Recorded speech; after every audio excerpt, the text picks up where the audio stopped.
and welcome to CIO News. I am Khushbu Soni, your host for the broadcast and chief editor at CIO News. This is our exclusive interview series on the topic of digital transformation at the edge.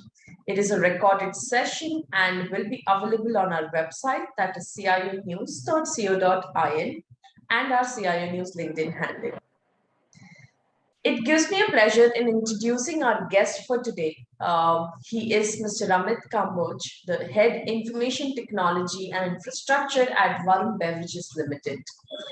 Ramit has more than 20 years of experience in the IT industry, focused on diverse areas including service delivery, SLAs, multi-service catalog, client management, and financials. He has driven a lot of digital transformation strategies for various organizations right from the scratch, and also took care of the entire IT infrastructure domains as well. He has an extensive exposure to the entire spectrum of services, from the end user support to setting up and managing data centers as well. Ramit has comprehensive in product and process knowledge on infrastructure, security aspects, people management capability, handling diverse multi-geography teams, exposure and ability to manage large-scale global customers across different domains like real estate, insurance, manufacturing, and research. Ramit, it's an absolute pleasure to have you, and I'm pretty sure we're going to get great insights today on this episode from you. Hi, Khushbu. Good afternoon. Thank you. Yeah, so I'm also looking forward to this session. Awesome. We are also accompanied by Sridhar. He is the Vice President for Managed Services and Cloud Hosting and Security at Tata Communications Limited. Sridhar heads the Managed Services business of cloud hosting, and he has more than 32 years of experience now and has held several leadership roles in blue chip companies such as Dell, IBM, Intel, and HCL. He has also served in India, Asia, US markets through his career. Sridhar, absolute pleasure to have you. Yeah, thank you. Thank you, Khushbu. I look forward to the session. Thank you. Awesome.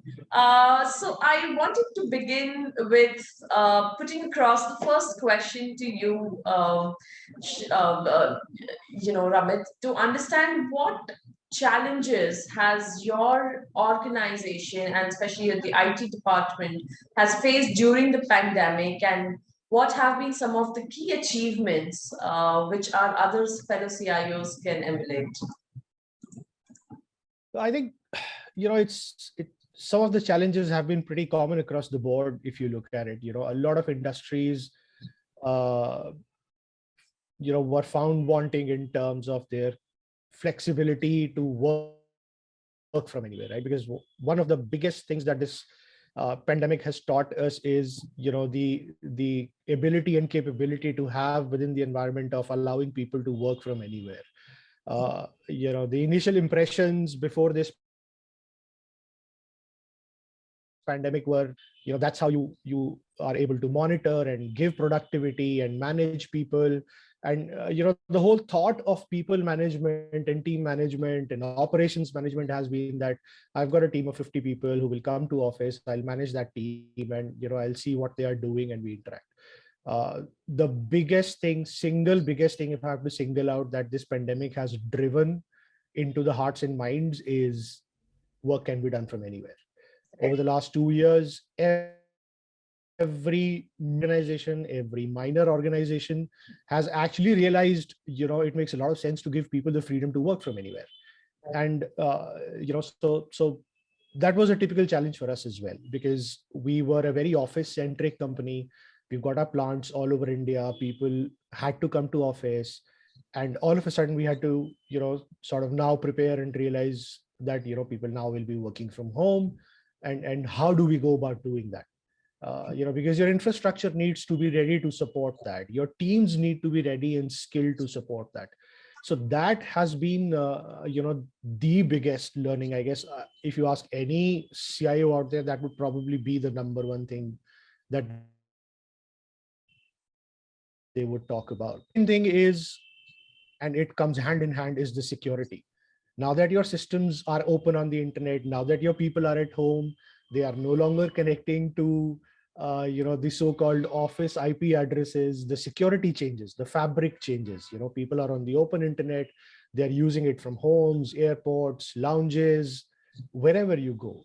Now, how do you get that security to that point where your user is able to work with it, and you're also able to secure infrastructure? Because overnight you can't really expose everything out there and say, what, we're going to be working from home, let's open everything up and invite all the trouble we can. Because this has been it's been a bounty for people who are hackers, for people who are into the negative side of things. It's a bounty for them, because now all of a sudden every organization is thinking, what, we need to expose everything on the internet. And that comes as a freebie to someone like me, who's just willing and waiting for someone to do something out there so that I can get into it. So that's the second thing.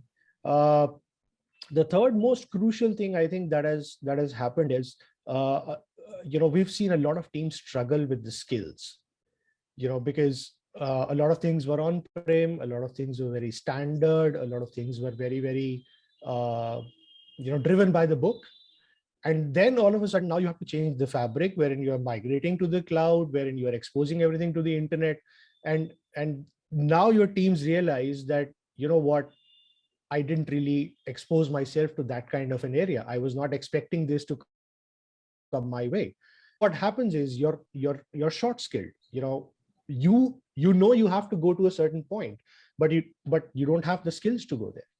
Now you have to train your people, you have to get them upskilled, and that obviously takes some time and effort, right? It's not something that you can do in a 15-day or a 1-month period. It's a bare minimum 3 to 6 month cycle for any expert to sort of adapt to the overcoming to the new way of working, so to speak, right? So skill shortage is definitely there. If you look at the market right now, it is very, very evident. There are skills that are very, very in demand. You're not getting people, and luckily people are getting, candidates have multiple offers at their hands, right? So they can really pick and choose where they want to go and what they want to do. And that's primarily because a lot of organizations haven't really had the opportunity or the foresight to skill themselves up, because it was not driven, right? It was not driven. It was more of a luxury. Cloud movement was more of a luxury. Everybody was planning it. Okay, we'll do it in 3 years, we'll do it in 4 years. And now all of a sudden, boom, the pandemic hits you and you realize, I'm lost. And, all of this sort of ties into, if you look at it from an organization level, it ties into one very big thing that everybody is concerned about. And that's the money, right?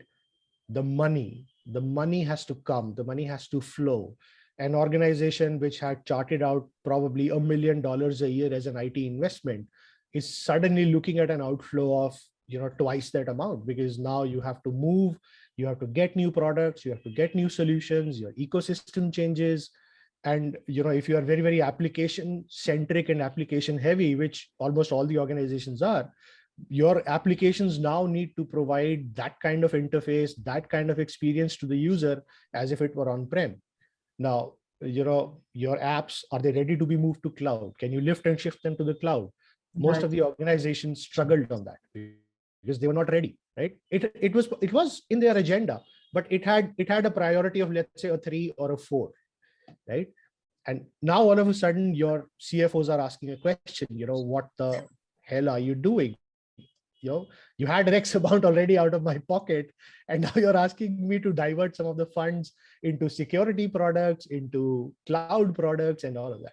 So I think these have been very, very common, across the board challenges, in terms of, what pandemic has taught us and what it has brought us to. That's the point. Talking about Varun Beverages, like I said, these were the challenges we also had. We've also been trying to figure out a way as to how can we be more agile, more quick on our feet in terms of supporting our users, getting our users on board. Because so we've got plants across India, right? We can't physically have everyone go everywhere and do everything. We've got to figure out a way to bring people onto a platform where we can, sort of manage their systems, manage their onboarding, manage their offboarding, and everything has to be done remotely. People are not going to work. We are also not going to work, 5 days a week like we used to. So, for us, some of the achievements that we want that we've been able to do is we've really been able to get a lot of those things done. So, from a plain Jane antivirus, we've moved to a better XDR, EDR kind of a solution because that's a need of the hour.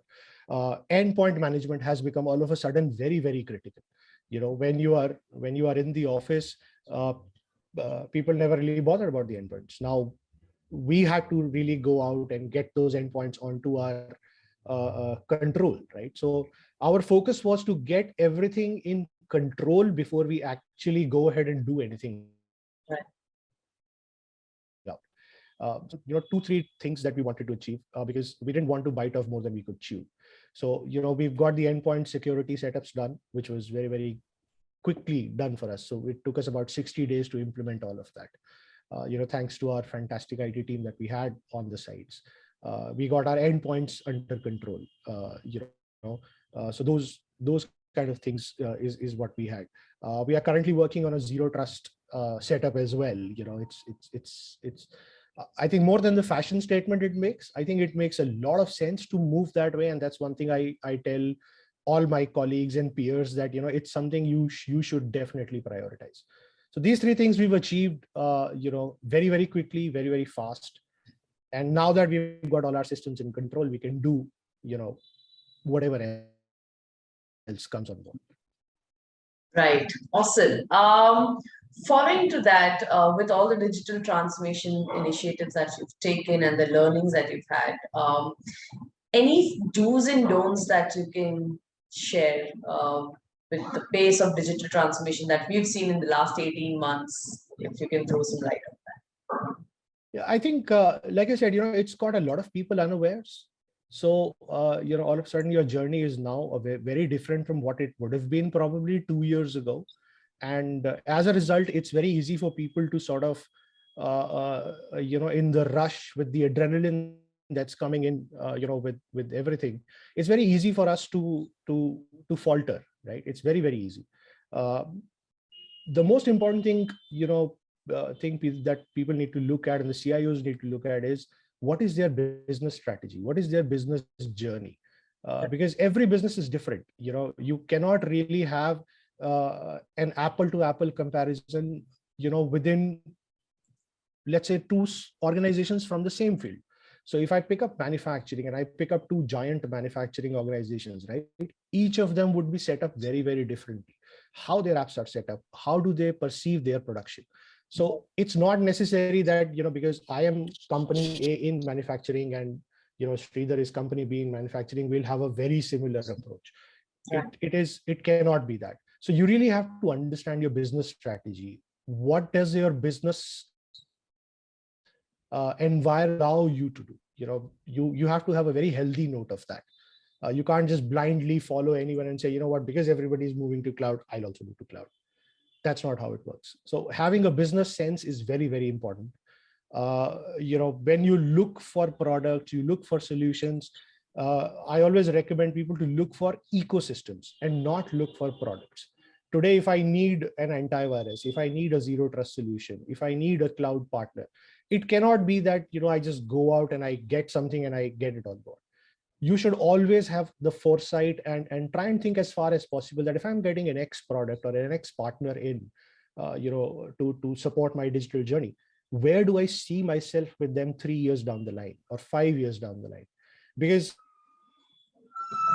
most events in themselves are, time consuming movements. It'll take you a year, couple of years to really move and feel comfortable on the new platform. And if you realize by that time that, I made the wrong choice, I missed this or I missed that, there's no coming back from there.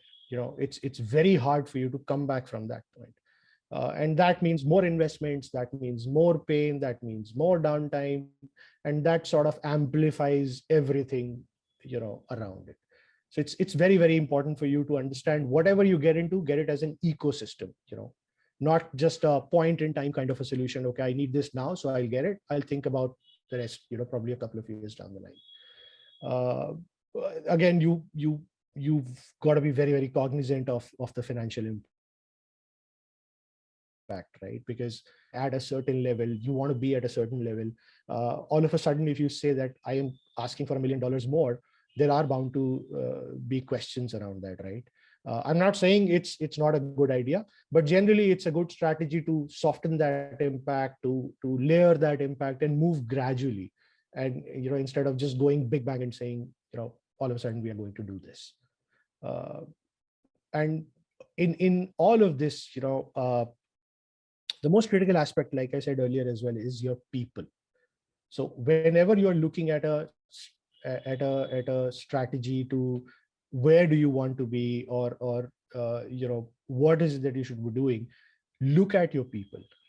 Retaining them in this current context, upskilling, most importance, because you can't just have if I have somebody who's been with me for 8 years, 10 years, he knows the business environment, he or she knows what we've built so far.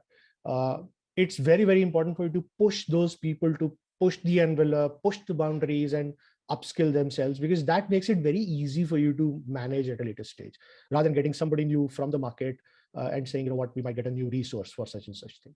So those are some of the do's that everybody should focus on. And when it comes to don'ts, it's the exact opposite.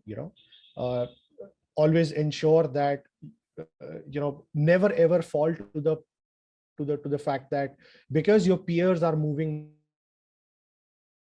very, very fast or very dynamically, you also have to do it. I keep saying, and there's a very famous saying I had when I was in my very, very early career days. So I had this, so we had a desk, I was a tech support agent. I used to take a call, and I had a very nice saying on my desk that, you might win a rat race, but at the end of the day, you'll still be a rat.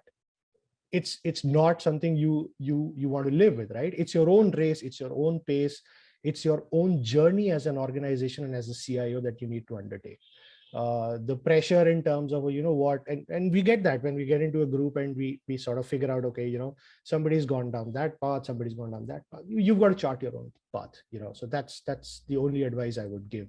Right now, there is no book I can tell you for sure that can come out and say, what, if you're an X type of CIO, do this. There cannot be a book, because your business, your strategies, your thought process, all those environments are very, very unique to every organization. Every organization. I mean, you look at Tata, for example, right? They're not just partners, they're an organization as well. Within their organization, they also have to have a journey that they would undertake, right?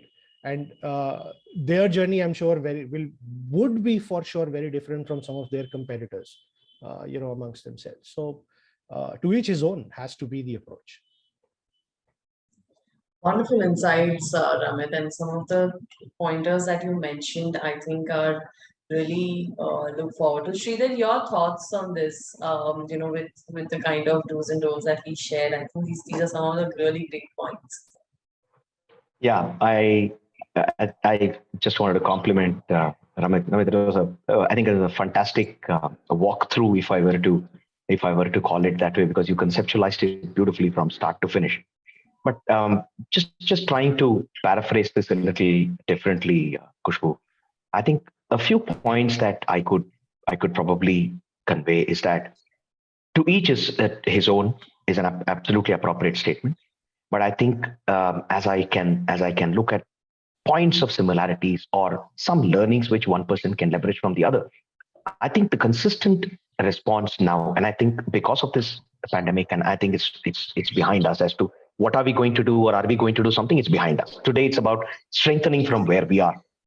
And the difference in the last 18 months that I see is that business outcomes is becoming far, far more central in a conversation today. And I think Ramit pointed it out beautifully. It's not about which technology am I going to take or what feature am I going to enable.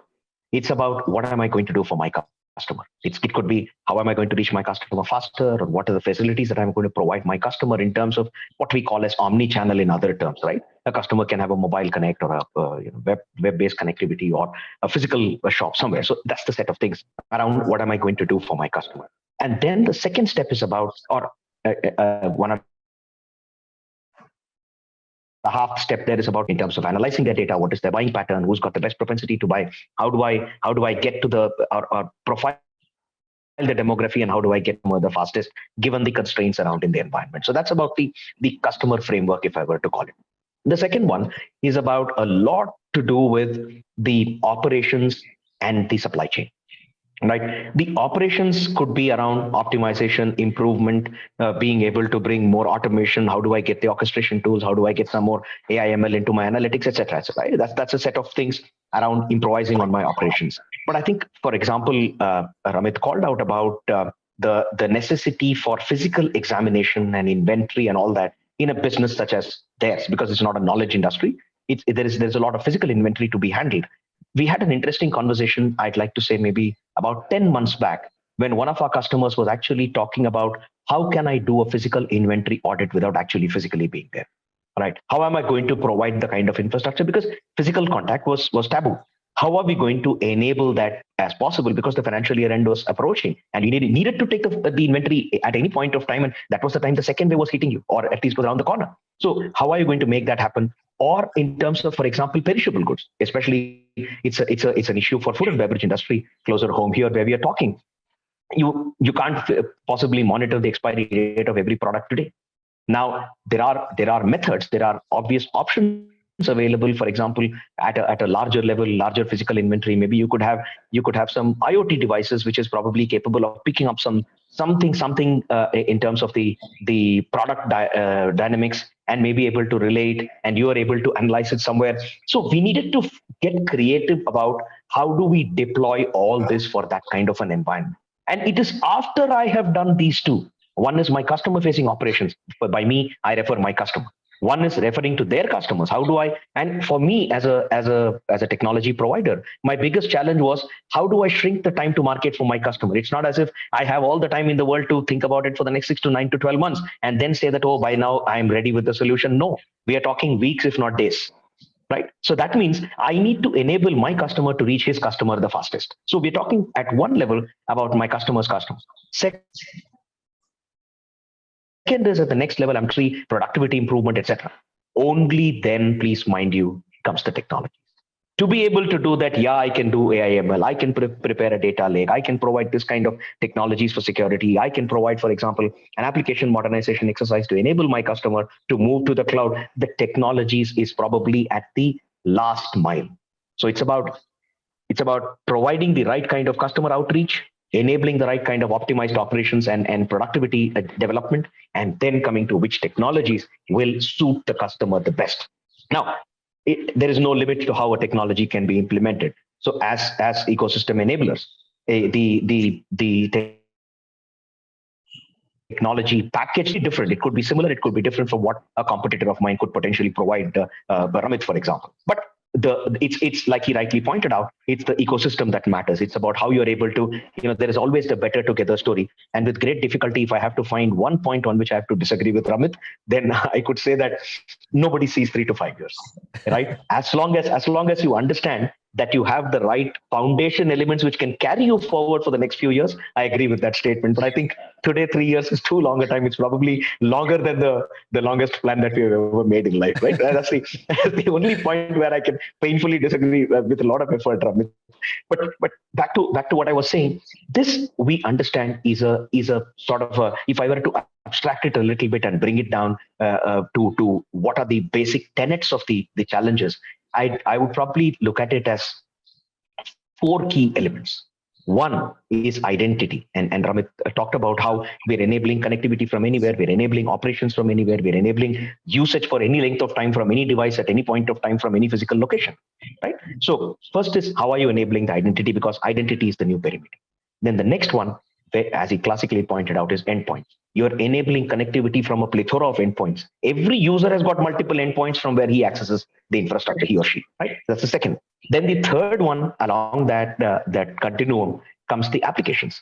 How are you able to provide the applications with the right level of security? Because we know what a wrong code or a compiler error or we know about some of these names, and I don't want to pick specific names, but broader point is that at a DevOps level, at maybe in a codification level, there are lots of inadequacies that could creep in. So from there, finally bringing to the whole concept around data. Is your customer data secure? Is the data residency meeting the norms of the laws of the land? And with whatever the privacy data bill that is coming up now, is it going to adhere? And here, am I preparing my customer to handle all these things in the future? So identity, endpoint devices, application, and data are the four key elements around which I've got to provide, because compromised identities are probably the biggest issues today in the organizations. And how do you provide for the overall cloud security posture management for the organization, considering all these becomes the issue?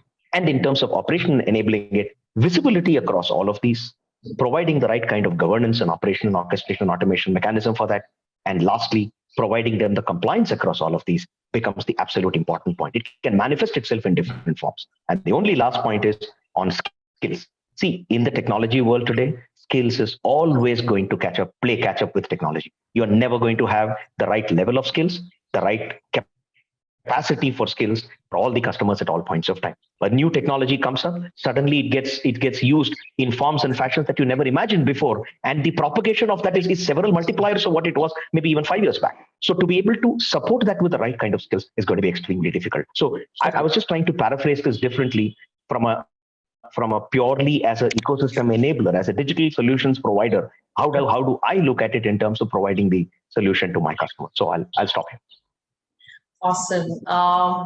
Great. I think some of the, again, great insights, Sridhar. My next question is, Ramit, if you can, talk about some of the challenges around the cloud technology, that you have faced while setting up, and, if you can, or also, highlight some of the, challenges that cloud technology can help in solving. I think it's quite obvious. A few things are very, very easily, that are low hanging fruit, so to speak, on the cloud, right? Scalability, availability, very, very, very clear, very, very obvious. Brings to the table in these kind of areas, right? On-prem expansions are very, very painful. They are very, very time consuming. They are very they're very tight. They are straight jacketed, right? So it's very difficult for you to break out if you are on-prem and you have to all of a sudden now explode on a platform. Cloud does that beautifully, right? You're not in a straight jacket. It's an on-demand source for you to expand any footprint that you have, any application that you have. BCPDR, very, very classic example of what cloud can deliver to you, like an on-demand service or something that is always reliably available for you in case something goes south, right? In our context, so to speak, we've seen something like this happen in the recent past, very, very close to us. And, BCPDR on our mind is now very, very, it's probably the number one or the number two priority for me if I speak for 2022. Not just as a mandate from the management teams and everybody else, but consciously as an IT leader, I also feel that fact that it's something you can't live with. We don't have an office where we can have another data center, invest in another data center, and hence cloud becomes an obvious force multiplier for us, so to speak. So I think these are three critical factors. No matter which way you look at it, you are an app heavy organization, you're not an app heavy organization, these three factors at the end of the day do come to your help. Everybody's got an ERP. No organization in today's world that is operating at a decent scale comes without an ERP, right? And if you look at the SMB sector, so to speak, right, most people in SMB sectors are still very dependent on their in-house setups. If you look at it, the cloud adoption, I think, I don't know what Sridhar feels about it, but I think the major adoption has to come from the SMB sector, because that's where traditionally you've had a very conservative mindset in terms of shunning the cloud away. We don't want to go to cloud. Oh, it's very costly. Oh, we don't need this. It's a fancy technology or something like that. But I think in the last 2 years, a lot of SMBs have been rudely awakened, right? That cloud is no longer the Mercedes they thought they couldn't afford. Cloud is more like the hatchback or the sedan that you currently need to drive and take the family out on, right? So all of a sudden that has become the priority, and that's where the cloud comes in, right? So as long as you're fully aware of what you want to achieve and how you want cloud to leverage that, that should be good. Awesome. And also we are seeing, a lot of organizations are looking at building a cloud-enabled, resilient, and agile IT system, which requires a complex integration and management of different IT infrastructures, that is network, security, etc., across cloud platforms. So what has been the most pressing challenge that you faced in this journey today? Oh, I can answer this question in my sleep. Skill. By far, for me, it's skill. So traditionally, if you look at about 5 years or 7 years ago, you talk about a server engineer, you talk about a network engineer, right? You had these terrifically skilled people who were really awesome at the entire network piece of it or the entire server piece of it and everything. If you look at it now, pick a network guy. He or she now needs to be aware of the network security as well, right? It was never an idea that entered anybody's minds about 5 or 7 years ago that a network guy would need to be very, very aware of how to secure the firewalls, how to secure the switches and all of that. It was always about setting a router up, setting a data switch, how do you enable communication and reduce the number of hops and reduce the latency and all of that. Now all of a sudden you're in the market where you have to look for skills like a guy who's trained on Cisco or HP or whatever the switching platform could be, but the underlying skill now has to be, hey, what do you know about security? Tomorrow if there is a breach in my network, what do you know about handling that? How do you respond to that? How do you find that out? So that in itself has manifested in such a way that one skill is not enough nowadays. A server guy just cannot say, what, I'm patching my servers, that's pretty much the end of the road for me. Or I can give you a new server on a VM or whatever it is. There has to be a comprehensive understanding of what now comes as a security fabric as well. And that means, like Sridhar just said, there is a catch-up game, that is to be played. How quickly you play that catch-up game, between that Tom and Jerry scenario, how it plays out is what is what defines the organization's capabilities nowadays. The quickly you are able to bridge that gap, the quicker you are to the button and say, what, I see this coming, let's train our people for the next 6 months on this or this or this. Those are the organizations I think that would be better prepared in the coming future, because looking at how things are right now, I don't think work from home or work, it's not. If anything, I foresee it increasing. And that means a lot of skills, a lot of technologies that will come into play, which would be decentralized, right? Which would be spread out, across platforms, across technologies. So that's something, is very, very critical. Skilling is very, very critical. Right. Awesome. My next question is, Sridhar, if you can also highlight, the challenges mentioned, and, you've seen from the larger industry perspective, the typical challenges around this, and what would be your suggestion to solve some of these challenges? I think a lot of good points this portion as well. I would probably put it as, when you're looking at migrating to the cloud, I would want to make a not so subtle differential between two aspects. First is define what is your cloud strategy, and second is build what is your cloud implementation plan.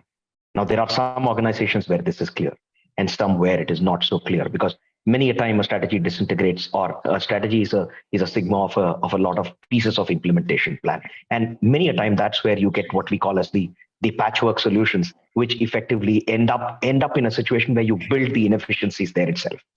Right? That's something that you got to guard against. And by this, what I mean is, let me be specific. When you're talking about what the strategy has to be, is It's about, first of all, what do you want to leverage? How am I going to build this entire infrastructure on the cloud if I have to migrate to that? And as I move to that, there are two parts. One is, how am I going to strengthen my core? Second is, what are the additional features that I'm going to provide? And as I begin to do that, how do I streamline security? How do I build the compliance framework?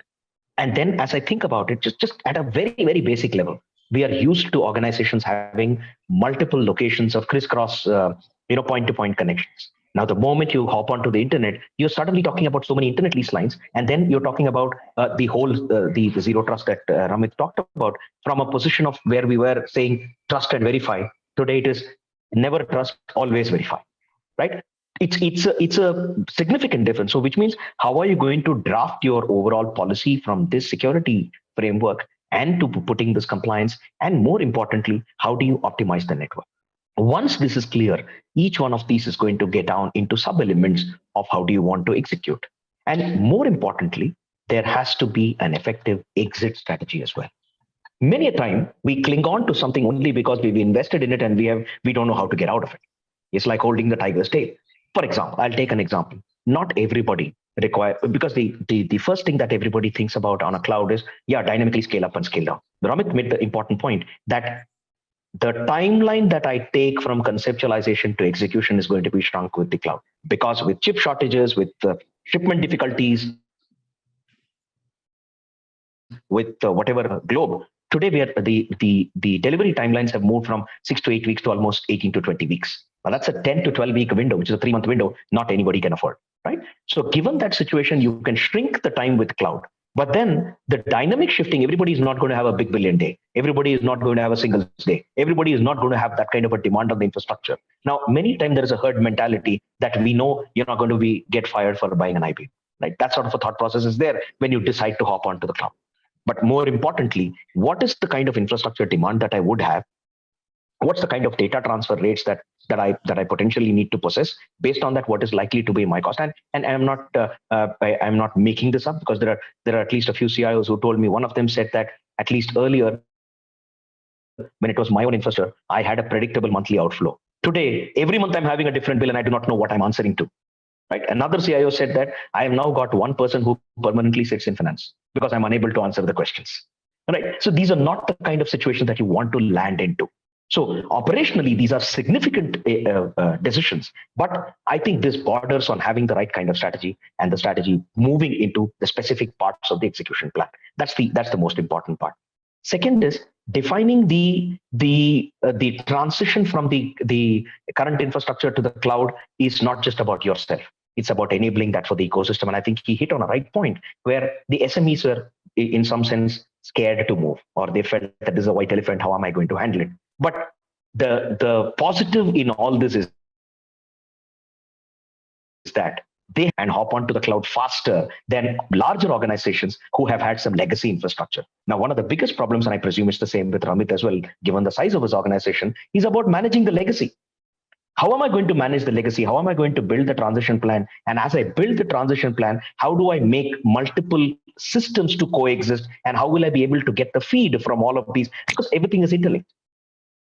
And that's where, ourselves as Tata Communications, from the vantage point where we sit, we are able to see the network, the cloud, and security. And along with that, leveraging the cloud, utilizing the lot of collaboration tools and unified communication tools that are necessary. We are luckily into all these businesses, and we have a full 360-degree view. And that's where we find that as one thing leads to the other, the customer is not having to look at 15 different faces to talk to, but it is just one hand to shake. And we put all these together as a single package. And that makes a lot of difference, because these are all interlinked. The systems, the ecosystem, the skills, and the ability to get all of these to coexist in your environment is very, very important. I think this I would say, this multiple pillar existence is what makes the difference.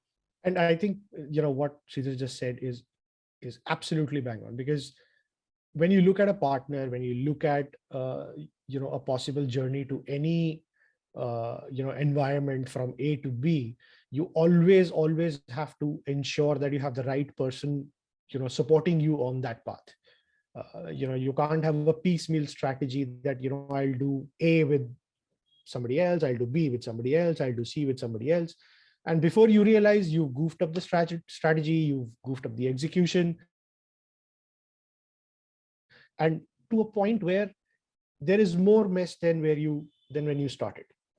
And undoing all that tangle is impossible. It's impossible. Once you've reached that stage, then it's the edge of the cliff. You cannot come back from there.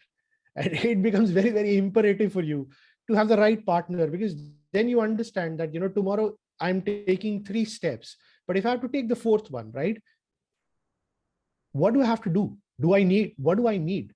And that's where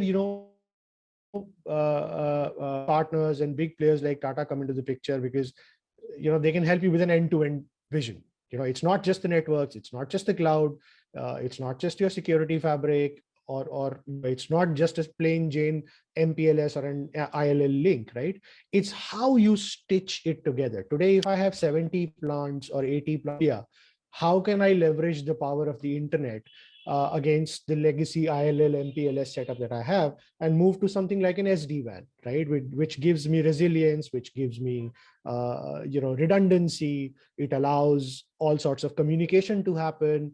My video calls are not bothered, my data is not bothered, my security fabric sort of gets pretty centralized for me to manage in terms of support and operation. That's if your cloud journey, the better it is. Awesome. Wonderful insights, Ramit and Sridhar. And once again, thank you so much for taking out time and joining us on this episode, and giving all your wonderful insights for our viewers. So thank you once again, and hope to see you all soon. Thank you for the opportunity. Thank you, guys. Thank you. Thank you, Khushbu. Thank you, Sridhar. Thank you, Ramit. Take care.